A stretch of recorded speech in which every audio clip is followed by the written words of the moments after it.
मैं विजय शुक्ल पटल पर उपस्थित हो चुका हूँ। यदि आप पटल पर आ गए हों तो कृपया एक प्रतिक्रिया दें ताकि मैं यथासमय अपना कार्यक्रम आरंभ कर सकूं। यद्यपि कल के कार्यक्रम में नेटवर्क के व्यवधान के चलते काफ़ी परेशानी हुई थी। हाँ, पटल पर आ गई हैं अनीता शुक्ला, धन्यवाद। मैं अपना कार्यक्रम शुरू कर रहा हूँ मंगलाचरण से। धवल हार तुषार सम श्वेत वसन परिधान। धवल हार तुषार सम श्वेत वसन परिधान। कर मंडित वीणा धरे शतदल आसन जान। सुष्मिता शुक्ला भी आ गई हैं, धन्यवाद। किशोरी दत्त शरद जी भी आ गए हैं, बहुत बहुत आभार। धवल हार तुषार सम श्वेत वसन परिधान। कर मंडित वीणा धरे शतदल आसन जान। अच्युत ब्रह्मा शंकर सेजो पूजित होए। या ब्रह्माच्युत शंकर प्रभृतिभिर देवै सदा वंदिता। अच्युत ब्रह्मा शंकर सेजो पूजित होए। मेरी जड़ता हरे सदा विनय करूं कर जोर। मेरी जड़ता हरे सदा विनय करूं कर जोर। आदि व्यापिनी जगत में शुक्ल वर्ण सुविचार। आदि व्यापिनी जगत में शुक्ल वर्ण सुविचार। वीणा पुस्तक अस्त्र से जड़ता को दे मार। पटल पर जो भी आए हैं मैं उनका आभार ज्ञापित करता हूं उन्हें। आदि व्यापिनी जगत में शुक्ल वर्ण सुविचार। वीणा पुस्तक अस्त्र से जड़ता को दे मार। पद्मासन पर विरज रही कर स्फाटिक माल। पद्मासन पर विरज रही कर स्फाटिक माल। वंदन मैं तेरा करूं शारद बुद्धि विशाल। वंदन मैं तेरा करूं शारद बुद्धि विशाल। तो माँ शारदा की वंदना के पश्चात मैं अपने विषय पर आता हूं। कल बाली और सुग्रीव का द्वंद्व युद्ध हुआ था और बाली को श्री सत्यप्रकाश त्रिपाठी जी आ गए हैं, बहुत बहुत आभार। तो बाली को राम ने मारा था, सवाल किया था बाली ने, मैं वहीं से शुरू करना चाहता हूं। द्वंद्व युद्ध के बीच राम ने बाली पर सर को साधा।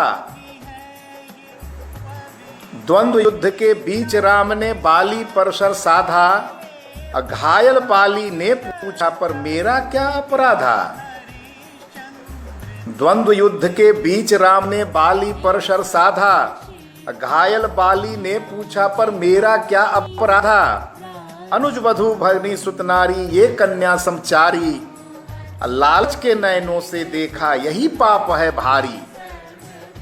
जो भी पटल पर आ रहे हैं मैं सबको अपनी ओर से आभार ज्ञापित कर रहा हूं। मुक्त किया बाली को प्रभु ने मान सुनाने आया हूं। घट घट के जन जन के प्रियतम राम सुनाने आया हूं।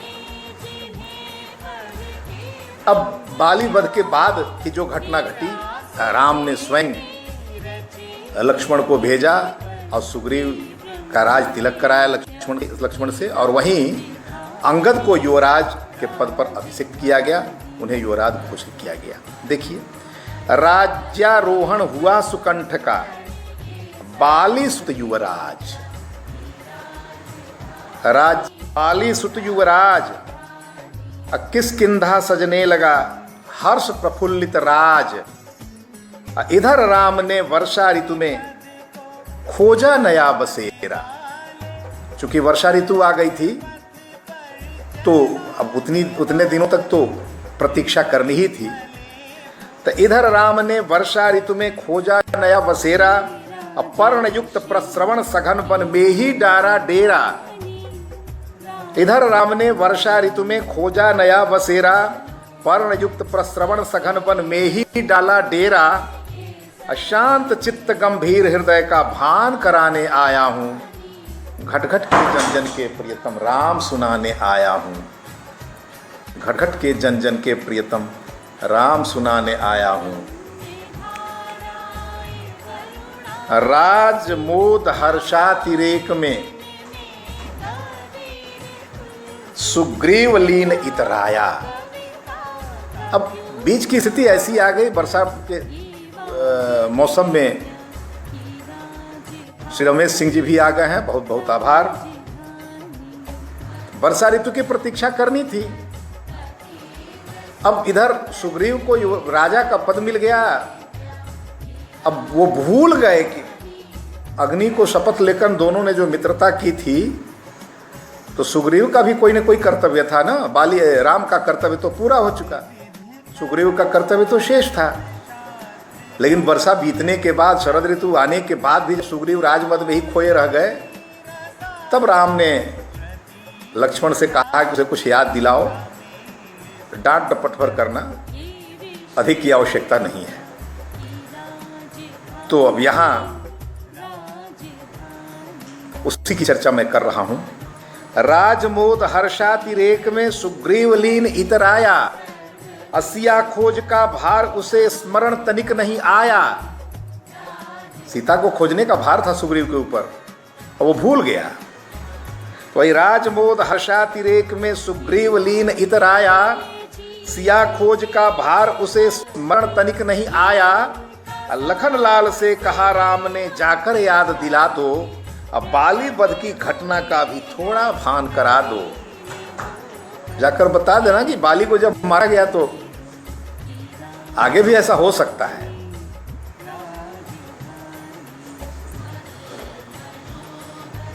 तो लखन लाल से कहा राम ने जाकर याद दिला दो, अब बाली वध की घटना का भी थोड़ा भान करा दो। लखन देख कंपित सुकंठ का स्मरण कराने आया हूं। जैसे ही लक्ष्मण को देखा सुग्रीव ने, उन्हें अपनी गलती का पता चल गया। लखन देख कंपित सुकंठ का स्मरण कराने आया हूं, घट घट के जन जन के प्रियतम राम सुनाने आया हूं, घट घट के जन जन के प्रियतम राम सुनाने आया हूं। सुग्रीव घबरा पछताता, सुग्रीव घबरा पछताता राम शरण में आया। अभय दान पा राम लला से अप्रतिम सुख पाया। सुग्रीव को तो काफी भय हो चुका था, कहीं मुझे भी अब अपनी करनी की सजा न मिल जाए, क्योंकि राम के बल प्रताप का अनुभव तो सुग्रीव को हो चुका था बाली वध के समय ही। तो सुग्रीव घबरा पछताता राम शरण में आया, अभय दान पा राम लला से अप्रतिम सुख पाया। चहुदिश से बानर दल आया, हुई मंत्रणा भारी। अपने कर्तव्य की पूर्ति के लिए तत्पर हो गए सुग्रीव, और वानर दल को चारों ओर से बुलाने लगे और बैठ करके आपस में चर्चा होने लगी। क्योंकि चारों दिशाओं में पृथ्वी के एक एक कोने में जाकर सीता को पता करना, चाहे वो गुफा हो, कंदरा हो, पहाड़ हो, पर्वत हो, झरने हो, नदी हो, तालाब हो, जो भी हो, सब जगह सीता का पता करना था। इसीलिए वानर यूथप जब आया तो उनकी टोली बना करके चारों दिशाओं में भेजने की व्यवस्था सुग्रीव ने की। तो यह चौदिश से वानर दल आया, हुई मंत्रणा भारी। सिया खोज के लिए मिली अब सबको जिम्मेदारी। नारायण की नरलीला का दर्श कराने आया हूं। सब कुछ जानने वाले श्री राम किस प्रकार लीला कर रहे हैं, तो उनके विषय में भी थोड़ा समझने की आवश्यकता है। कहा चौदिश से वानर दल आया, हुई मंत्रणा भारी। सिया खोज के लिए मिली अब सबको जिम्मेदारी। नारायण की नरलीला का दर्श कराने आया हूं, घट घट के जन जन के प्रियतम राम सुनाने आया हूं, घट घट के जन जन के प्रियतम राम सुनाने आया हूं। पूरब पश्चिम उत्तर दक्षिण बानर दल जैसे निकला। चारों दिशाओं में बानर दल चल पड़ा ढूंढने, लेकिन सबसे कठिन कार्य तो दक्षिण दिशा का था, क्योंकि जटायु ने भी इशारा किया था कि रावण नाम तो नहीं लिया, लेकिन अवसर ही नहीं मिला, लेकिन कहा कि सीता का हरण करके दक्षिण की ओर लेकर गया है। संपाति ने भी कहा कि दक्षिण की ओर, लंका की ओर लेके गया है। खैर, संपाति के पूर्व यहाँ जब मंत्रणा हो रही थी, तो जब जटायु ने कहा कि दक्षिण की ओर गया है, तो दक्षिण की ओर सबसे सशक्त सेना जो थी उसे भेजने का प्रस्ताव लिया गया। अब सबसे सशक्त सेना में कौन कौन थे? हनुमान, अंगद, बाली। तो इन सब हनुमान, अंगद, जामवंत, बाली कहाँ, बाली तो बेचारे। तो हनुमान, अंगद, जामवंत और उनके साथ जो उनकी सेना थी, संभवतः नल और नील भी थे। तो ये इनकी टोली चली दक्षिण की ओर। तो सबसे जो कठिन क्षेत्र था उसकी ओर सबसे सशक्त सेना को भेजा गया। यही यहां चर्चा मैं कर रहा हूं। पूर्व, पश्चिम, उत्तर, दक्षिण वानर दल जैसे निकला, कीश कोलाहल 34 से फिर धरती का आंचल मचला। हनुमत जामवंत अंगद को दक्षिण की जिम्मेदारी। जामवंत हनुमान अंगद को दक्षिण की जिम्मेदारी दी गई, क्योंकि सबसे ताकतवर यही थे। अखोह कंदरा सागर तट भी आई विपदा भारी। अब उस क्षेत्र में गुफाएं भी थी, समुद्र भी था, थोड़ा कठिन था पता करना। तो हनुमत जामवंत अंगद को दक्षिण की जिम्मेदारी। खोह कंदरा सागर तट भी आई विपदा भारी। आंजनेय का अतुल पराक्रम याद दिलाए आया हूं। आंजनेय का अतुल पराक्रम याद दिलाने आया हूं। घट घट के जन जन के प्रियतम राम सुनाने आया हूं। क्योंकि जब संपाति से बातचीत हो रही थी, तो उस समय तो हनुमान कहीं किनारे बैठकर राम राम कर रहे थे। तो उनके अतुल पराक्रम का स्मरण दिलाया है जामवंत, आगे मिलेगा वो भी। संपाति जो पंखहीन थे वहीं गुफा में रहते थे। अब बिना अशन के वर्षों से वे यूं ही बैठे रहते थे। ये घटना तो आप लोगों को पता ही होगा। जटायु और संपाति में एक बार प्रतिस्पर्धा हो गई, सूरज को कौन पहले छूता है। जटायु बड़े, संपाति बड़े थे, जटायु छोटे थे, दोनों दौड़ चले। अब जटायु से तो संपाति आगे निकल गए, लेकिन जटायु ने जब सूरज के अग्नि को जब अनुभव किया, तो उन्होंने संपाति को रोका, भैया आप आगे मत जाइए। लेकिन संपाति को लगा कि जटायु कहे ऐसा न करे कि अपने निकलने के लिए कोई बहाना बना रहा हो। जटायु की बात उन्होंने नहीं मानी और सूरज के अत्यंत निकट चले गए। परिणाम क्या हुआ कि उनके दोनों पंख जल गए। अब पंख जल गए तो वहीं गिरे, सागर तट पर ही गिरे वो। जटायु तो वापस लौट गए।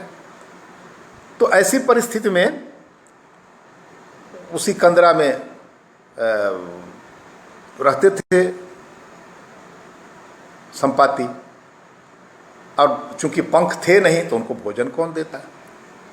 बरसों पड़े हुए थे, लेकिन उन्हें एक वरदान भी प्राप्त हुआ था कि वानर दल जब आएगा और राम की चर्चा करेगा तो तुम्हारे पंख फिर से जग जाएंगे। अब यही चर्चा मैं कर रहा हूं। संपाति जो पंखहीन थे वहीं गुफा में रहते थे। अब बिना अशन के वर्षों से वे यूं ही बैठे रहते थे। कपियों को देखा बोल उठे। जब बंदरों के समूह को देखा तब लगा कि आज भोजन मिल जाएगा, कोई ना कोई बंदर तो पकड़ ही लूंगा। तो कपियों को देखा बोल उठे, सौभाग्य आज फिर आया। ईश्वर दत्त उपहार प्राप्त करने का मौका आया। कपियों को देखा बोल उठे, सौभाग्य आज फिर आया। ईश्वर दत्त उपहार प्राप्त करने का मौका आया। अब भयभीत हो रहे कपियों का वृत्तांत सुनाने आया हूं। अब जैसा संपाति ने कहा, सारे वानर दल आपस में कांपने लगे, डरने लगे। तो भयभीत हो रहे कपियों का वृत्तांत सुनाने आया हूं। घट घट के जन जन के प्रियतम राम सुनाने आया हूं। तो वहां फिर जामवंत ने अपने विवेक का प्रयोग किया। क्या कहते हैं जामवंत, वो देखिए। जामवंत बोले खगेश कैसी बातें करते हो? अरे तुम पक्षियों के राजा हो, तुम्हें तो विचार कर तब बोलना चाहिए। तो जामवंत बोले, खगेश कैसी बातें करते हो? अब बलदी जटायु ने जिस कारण उसमें बाधक बनते हो। जटायु ने जिस कार्य के लिए, जिस कारण अपनी बलि दे दी, और उसी कार्य में तू बाधा खड़ी कर रहे हो। अब थोड़ा आश्चर्य हुआ, जटायु का नाम लेते ही इनका जो है विवेक जगा। जटायु चूंकि इनके भाई हैं, अब क्यों बलि दे दी? अब तो कई प्रकार के प्रश्न उठ गए। तो सारा वृत्तांत जानने की इच्छा इन्हें हुई। तो राह रोक दी रावण की, फिर घायल वह कर डाला था। पर तसमुख के अस ने उसके पर का किया निवाला था। अब बताया कि सीता हरण करके जब रावण जा रहा था तो जटायु से रावण का युद्ध हुआ, और उसने अपनी तलवार से जटायु की दोनों दोनों पंख काट दिए। वही यहाँ है कि राह रोक दी रावण की, फिर घायल वह कर डाला था। पर दशमुख के अस ने उसके पर का किया निवाला था। संपाति के विद्ध हृदय का भान कराने आया हूँ। जब बता दिया कि वहीं जटायु ने अपने प्राण त्याग दिए, तब उनका हृदय बहुत आहत हुआ। अब उस आहत हृदय के विषय में थोड़ा सोचिए, आगे मिलेगा। तो संपाति के विद्ध हृदय का भान कराने आया हूँ, घट घट के जन जन के प्रियतम राम सुनाने आया हूँ। घट घट के जन जन के प्रियतम राम सुनाने आया हूँ। अब संपाति, चूँकि हमारी संस्कृति में है कि हमारे कुल में अगर कोई गोलोक निवासी होता है तो उसका तर्पण तो हम अवश्य करते हैं। अब इसका देखिए, संपाति बोला सागर के तट तक मुझको ले निकलो। अब तो कम से कम सागर तट तक मुझे ले चलो, मैं तर्पण तो कर लूं। संपाति बोला सागर के तट तक मुझको ले निकलो, तर्पण मैं भाई का कर लूं, मेरी इतनी मदद करो। अब तो मेरा भाई मुझसे बिछड़ गया, तो कम से कम उसका तर्पण तो कर लूं। तो संपाति बोला सागर के तट तक मुझको ले निकलो, और तर्पण मैं भाई का कर लूं, मेरी इतनी मदद करो। जनक नंदिनी को ले रावण इसी राह से भागा है। वहीं बताया, क्योंकि वो तो गिद्धों की दृष्टि बड़ी दूर तक की होती है, तो वहीं बताया कि रावण इसी रास्ते लेकर गया है सीता को। तो जनक नंदिनी को ले रावण इसी राह से भागा है। कुटिल बुद्धि रावण का दुर्दिन देखो कैसे जागा है। कहा अब उसका दुर्दिन आ गया, बहुत दिनों का सुख से रहने वाला वो नहीं है। तो वही कहा, जनक नंदिनी को ले रावण इसी राह से भागा है। कुटिल बुद्धि रावण का दुर्दिन देखो कैसे जागा है। अपार पार सागर करने का अंदाज सुनाने आया हूं। बहुत बहुत आभार। बहुत सारे लोग पटल पर आ गए, बीच में तो लगता है नेटवर्क के व्यवधान के चलते आप उपस्थित नहीं हो पाए थे। उपस्थित मैं समस्त सुबुद्ध जनों का हृदय से आभारी हूं। अपार पार सागर करने का अंदाज सुनाने आया हूं, घट घट के जन जन के प्रियतम राम सुनाने आया हूं। घट घट के जन जन के प्रियतम राम सुनाने आया हूं।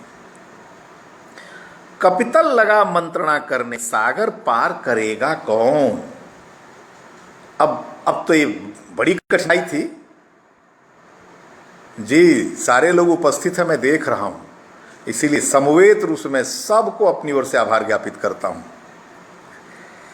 कपितल लगा मंत्रणा करने, सागर पार करेगा कौन। वैदेही की खोज निमित्त अब लंका में विचरेगा कौन। ये बड़ी समस्या थी, क्योंकि लंका कोई साधारण नगरी नहीं थी। वो अतुलित बलशाली रावण की लंका थी। वो वहाँ कुंभकर्ण, मेघनाद, प्रहस्त जैसे बहुत सारे वीर भट्ट रहा करते थे। इसीलिए जी कमेंट्स आ रहा है, नेटवर्क की थोड़ी बाधा बीच में हुई थी। तो कपितल लगा मंत्रणा करने, सागर पार करेगा कौन। अब वैदेही की खोज निमित्त अब लंका में विचरेगा कौन।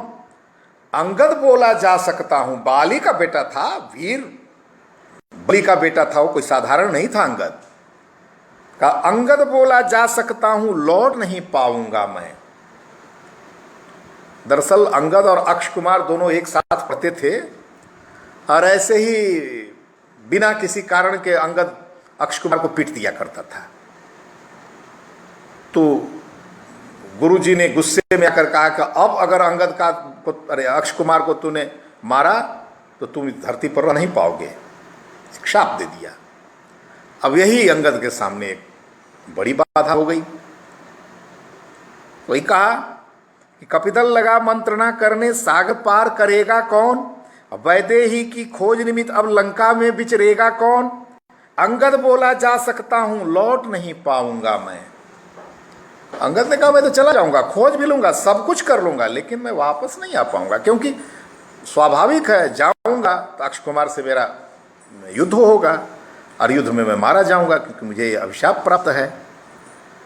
तो इसीलिए जाने में तो बाधा नहीं है, लेकिन लौटने की शंका है।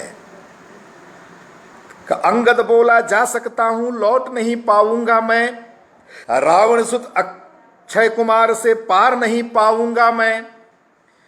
गुरु शाप बस अंगद ही का हाल सुनाने आया हूं। न चाहते हुए भी अंगद को मन में सोचकर अपनी बात कहनी पड़ रही है।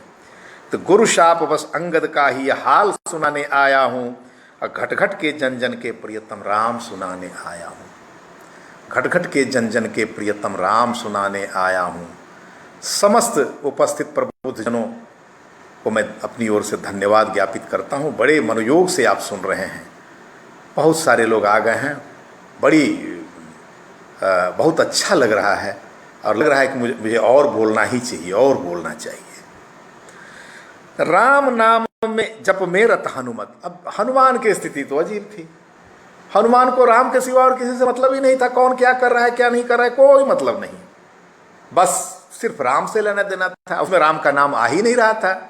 लंका, रावण, समुद्र, वीर, भट्ट, क्या मतलब राम को, हनुमान को। तो इसीलिए कोई मतलब वो रखते नहीं थे, वो अपने राम नाम में लीन थे। तो राम नाम जप में रत हनुमत एकाकी ही बैठे थे, अब मंत्र जपन के सिवा एक पल जाया कभी न करते थे। इनकी भी एक घटना है। ये ऋषिगण तपस्या करते थे, हनुमान जी काफी शक्तिशाली थे। कभी न कोई व्यवधान उपस्थित कर देते थे। कभी बड़ा पत्थर रख दिया, कभी कुछ उठा दिया, कभी कुछ उठाकर इधर कर दिया, कभी उधर कर दिया। तो ऋषियों ने देखा कि ये तो बहुत परेशानी में डाल रहे हैं, तो कह दिया कि तुम्हें अपने बल के प्रताप का स्मरण ही नहीं होगा जब तक कोई दूसरा न कराए। तो बेचारे उनको पता ही नहीं चलता था हमें कितनी ताकत है। तो दूसरा कोई जब उनके बल प्रताप का स्मरण कराता था तब उन्हें पता चलता था कि मैं भी शक्तिशाली हूं। अब वही स्थिति यहां देखिए। राम नाम जप में रत हनुमत एकाकी ही बैठे थे, मंत्र जपन के सिवा एक पल जाया कभी न करते थे। जामवंत बोले अंजनी सुत चुप चुप तुम क्यों बैठे हो। पवन तनय बल पवन समाना का चुप साधि रहे हनुमाना। तो कनक भूधराकार शरीरा, जब जामवंत ने कहा तब इनको अब लगा, अपने बल का अनुमान हुआ, तो पर्वत के समान अपने शरीर का विस्तार कर लिया। तो वही यहां है, राम नाम जप में रत हनुमत एकाकी ही बैठे थे, मंत्र जपन के सिवा एक पल जाया कभी न करते थे। जामवंत बोले अंजनी सुत चुप चुप तुम क्यों बैठे हो। पवन तेज सम अतुल पराक्रम क्यों सागर पार न करते हो। पवन तेज सम अतुल पराक्रम क्यों सागर पार न करते हो।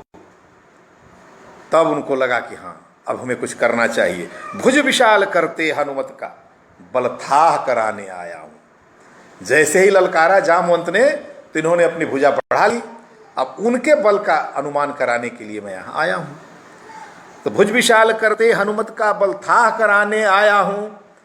घट घट के जन जन के प्रियतम राम सुनाने आया हूं। घट घट के जन जन के प्रियतम राम सुनाने आया हूं। अब वहीं लंका जाने का निश्चय करते हैं हनुमान।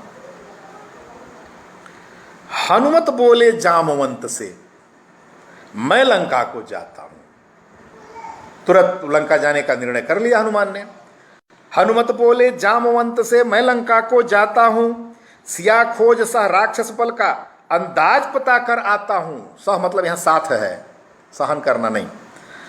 हनुमत बोले जामवंत से मैं लंका को जाता हूं, सिया खोज सह राक्षस बल का अंदाज पता कर आता हूं। देखता हूं कितनी ताकत है उनमें, कुछ उसका भी अनुमान हो जाए, और सीता माता की तो खोज कर ही लूंगा, उसके बिना तो लौटने का प्रश्न ही नहीं उठता है। तो हनुमत बोले जामवंत से मैं लंका को जाता हूं, सिया खोज सह राक्षस बल का अंदाज पता कर आता हूं। बड़ी प्रसन्नता होगी मुझको सिया देख जब लूंगा, जब सीता का पता कर लूंगा और एक बार आंखों से देख लूंगा तो मुझे बड़ी प्रसन्नता होगी। तो बड़ी प्रसन्नता होगी मुझको सिया देख जब लूंगा, और तब तक करो प्रतीक्षा मेरी, लौट जब ही आऊंगा। अब तुम लोग सब मेरी तब तक एक शर्त भी थी, प्रश्रवण वन में जो उद्यान था उस उद्यान के फलों को तब तक कोई नहीं तोड़ेगा जब तक सीता का पता न हो जाए। एक शर्त भी रखी गई थी वहां, जब वानर दल आपस में बैठकर मंत्रणा कर रहे थे श्री राम के सम्मुख, तो अभी एक बात थी कि प्रश्रवण वन के वाटिका में कोई नहीं जाएगा और फल कोई नहीं तोड़ेगा जब तक सीता का पता न कर लिया जाए। तो अब यहाँ वो भी चर्चा है कि तुम लोग मेरी प्रतीक्षा करो, मतलब तब तक प्रश्रवण वन की ओर ही कोई नहीं जाएगा, सब लोग मेरी प्रतीक्षा करो। तो यही यहाँ चर्चा मैं कर रहा हूँ कि बड़ी प्रसन्नता होगी मुझको सिया देख जब लूंगा, तब तक करो प्रतीक्षा मेरी, लौट जब ही आऊंगा। राम काज ले अवतारी का मर्म सुनाने आया हूं। अंजनी पुत्र पवनसुत नामा और शंकर सुवन केसरी नंदन, तो ये सब तो राम काज के लिए अवतरित हुए थे ना। सूर्यपुत्र सुग्रीव, पवन पुत्र हनुमान, वैसे ही सारे लोग जो थे वो तो राम कार्य के लिए, सारे देवता अवतरित हुए थे इन रूपों में। तो राम काज ले अवतारी का मर्म सुनाने आया हूं, घट घट के जन जन के प्रियतम राम सुनाने आया हूं। घट घट के जन जन के प्रियतम राम सुनाने आया हूं। नमन किया हनुमत ने सबको, अब जाते समय सबको प्रणाम किया, भाई अब हमें आदेश दीजिए मैं चलूं। तो नमन किया हनुमत ने सबको, निज कार्य हेतु प्रस्थान किया, अब अपने कार्य के लिए चल दिए। हिय में राम बसे थे जिसके बल का उसने अनुमान किया, जिसके हृदय में खुद राम विराजमान हो उसे किस बात का भय। का नमन किया हनुमत ने सबको, निज काज हेतु प्रस्थान किया। हिय में राम बसे थे जिसके बल का उसने अनुमान किया। सागर तट पर जो पर्वत था खेल खेल में उछल चढ़े, सागर तट पर जो पर्वत था खेल खेल में उछल चढ़े। समा गया पाताल तुरत वह जिस पर कपि के कदम पड़े। जेहि गिरि चरण देई हनुमंता, और चले उसोगा पाताल तुरंता। तो वो तो पाताल में चला गया मैनाक पर्वत। अतुलित बलशाली हनुमत की याद कराने आया हूं। अब उनका स्मरण करा रहा हूं, हनुमान का। अतुलित बलशाली हनुमत की याद कराने आया हूं, घट घट के जन जन के प्रियतम राम सुनाने आया हूं। घट घट के जन जन के प्रियतम राम सुनाने आया हूं।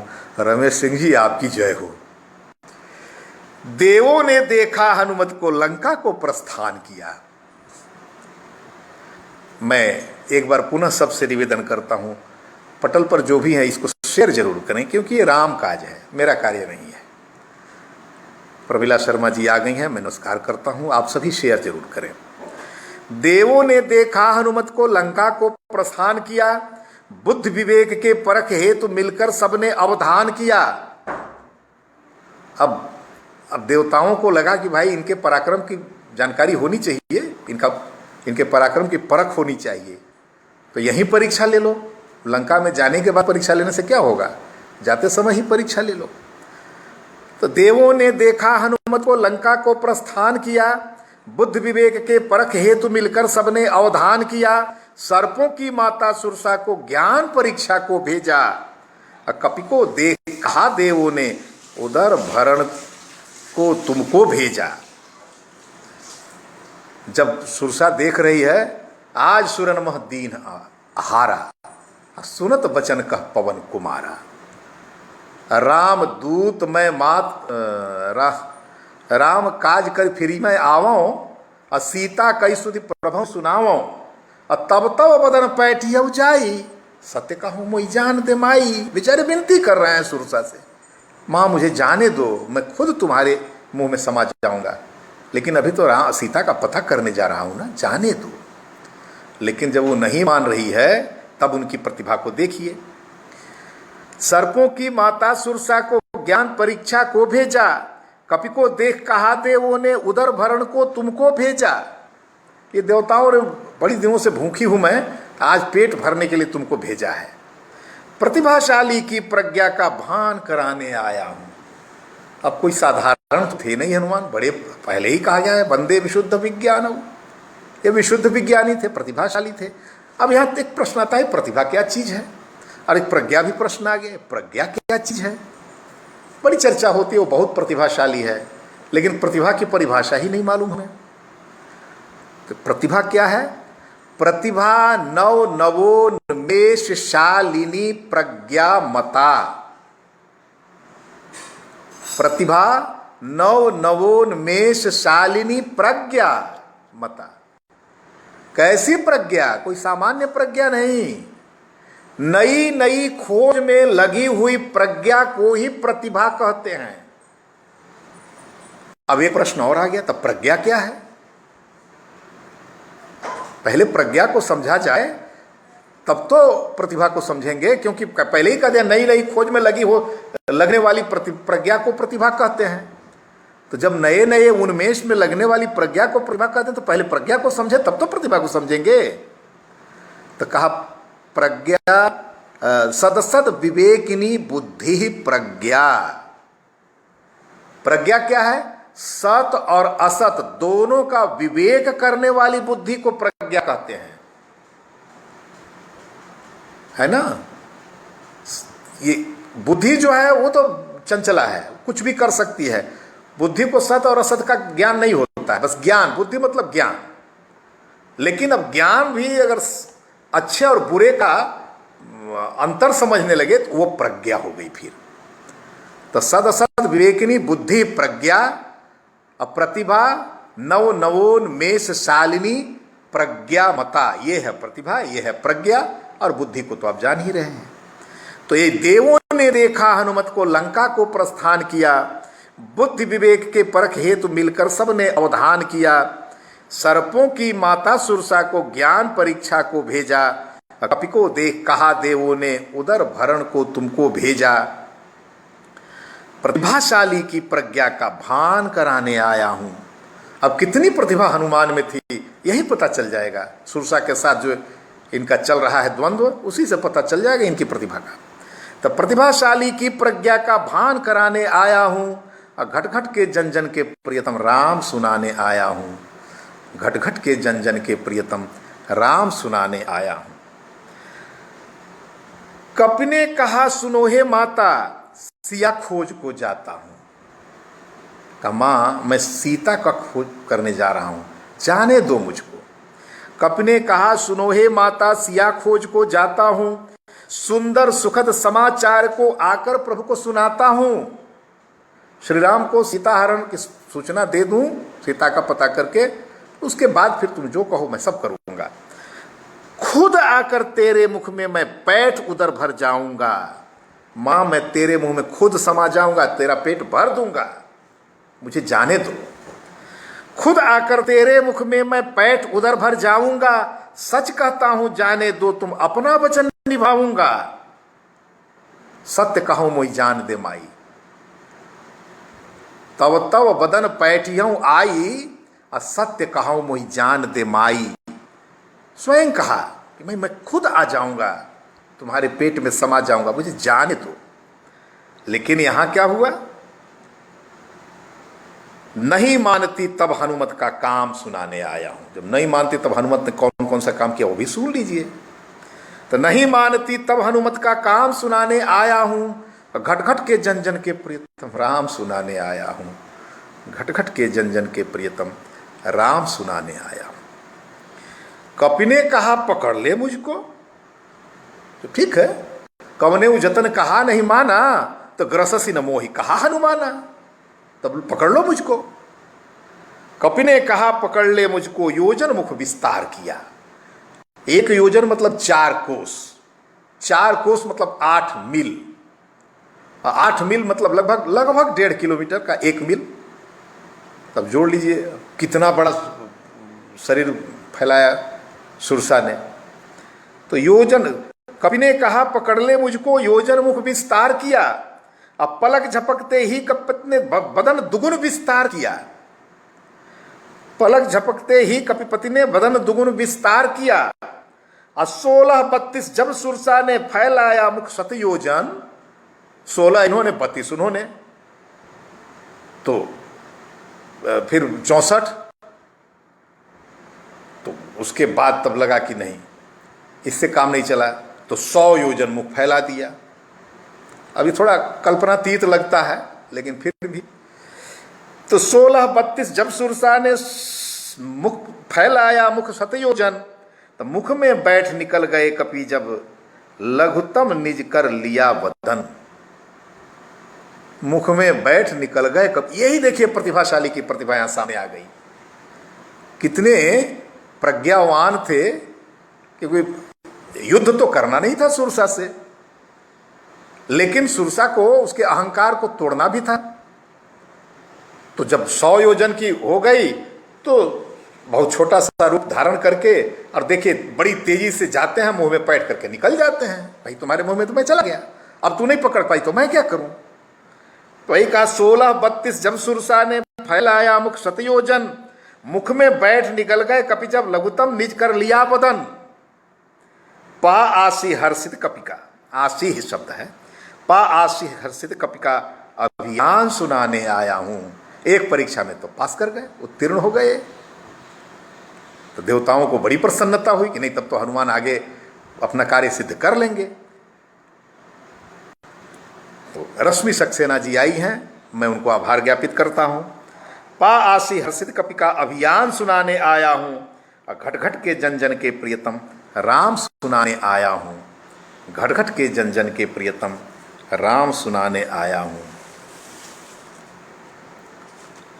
तो आज मैं यहीं पर समाप्त करना चाहता हूं, क्योंकि थोड़ी गलती हो गई। मैं विराम देना चाहता हूं, क्योंकि राम कथा में समापन शब्द होता नहीं है। और फिर मैं आगे इस कथा यात्रा को लेकर चलूँगा। एक सूचना मैं समस्त सुधीजनों को दे दूं। श्री सत्य प्रकाश पांडे जी ने इस कथाक्रम को 11 मई तक विस्तारित करने की अनुमति हमें दे दी है। इसलिए आज इस कथा का अंत नहीं होने जा रहा है। 11 मई तक हम लोग आपस में बैठकर इसी पटल के माध्यम से चर्चा करते रहेंगे और एक दूसरे की भावनाओं को समझने का प्रयास करेंगे, भावनाओं का आदर भी करेंगे। और सबसे बड़ी बात, भावनाओं की बात तो दूर, राम से कम हम लोग अपने अपने घर बैठकर इस पटल के माध्यम से उनसे साक्षात्कार करते रहेंगे। इस कोरोना काल में राम से मिलने का एक बहुत सुंदर मौका हम सबको प्राप्त हुआ है।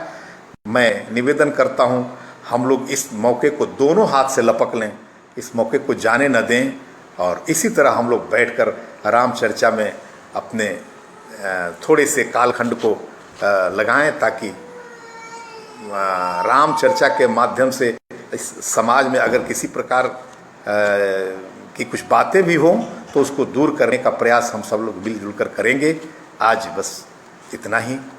बहुत बहुत आभार। सबको नमस्कार।